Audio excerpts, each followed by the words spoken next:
Hello and welcome back. Today, I want to share a memory with you, the memory of a trip that taught me a lot about planning, friendship, and fear.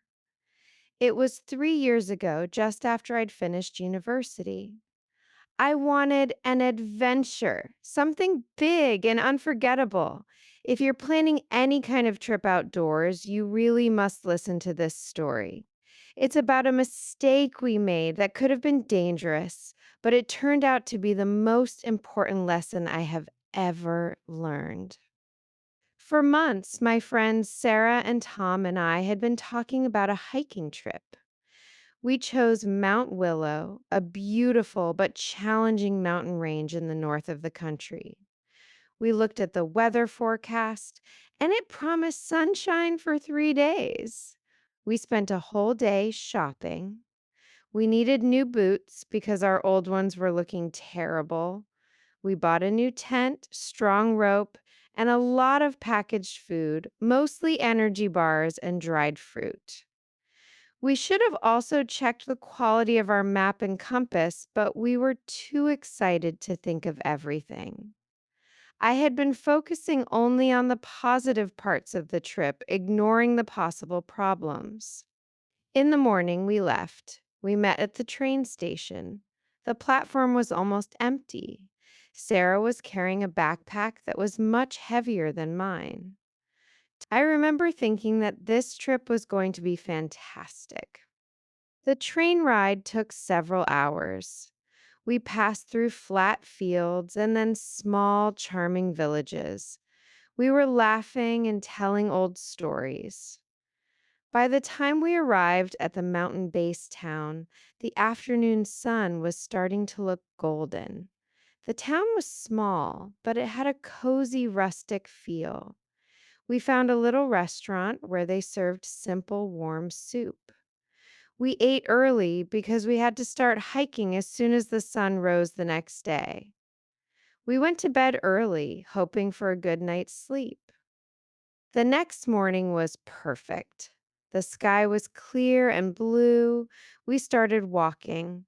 The first few kilometers were easy. We were walking through a forest with tall green trees. We were taking photos of everything: the flowers, the moss on the rocks, and the distant peaks. As we climbed, the air became cleaner and cooler. The path was getting steeper and more difficult, and soon we could see the whole valley below us. It was the most beautiful view I had ever seen.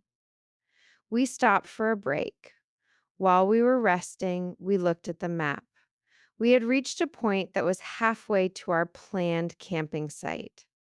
Tom told us that if we continued at that speed, we would be there before the light began to fade. I felt strong and happy. But just as we were finishing our snack, the weather began to change. Large, dark clouds appeared very quickly, coming from behind the highest peak.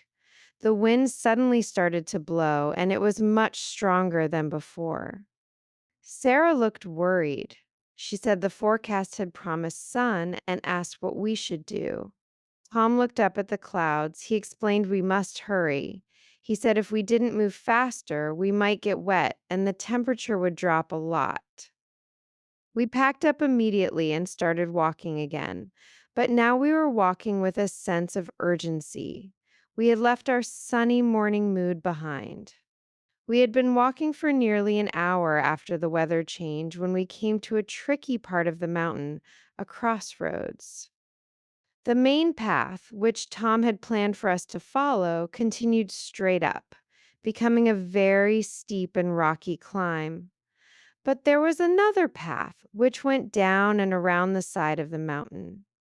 This second path looked much smoother, wider, and definitely easier. Tom stopped and opened the map. He said the correct route was the steep one. He added that the other path was not on the hiking map and was probably an old sheep trail that nobody used anymore. Sarah was exhausted. She was breathing hard and her face was red. She argued that if we took the steep one, we could fall because it looked dangerous. She suggested we take the low road, saying it must be just a different way to the same place. I remember thinking, if only we had listened to Tom right away. But we didn't. Because we were tired and nervous, we argued for a long time. Sarah was more persuasive than us, and because the fog was starting to appear, we decided to follow the path that looked easier. We were all feeling a little guilty about ignoring the map, but we moved on. As soon as we started moving down the smoother path, a thick white fog rolled in. It came from the valley below and covered everything in minutes. Suddenly, we couldn't see the path behind us, and we couldn't see more than 5 meters in front of us. The fog was completely silent, and it made everything feel heavier and colder.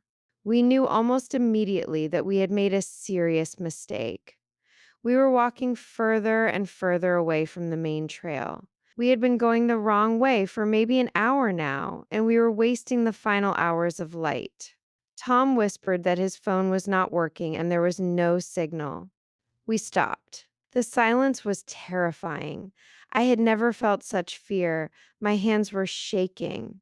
I thought, if we don't find a way to stop and shelter soon, we will be in real trouble when it gets completely dark. We had to walk more slowly and more carefully because the path was becoming slippery and muddy. We were holding on to each other to make sure no one fell. I remember thinking about my family.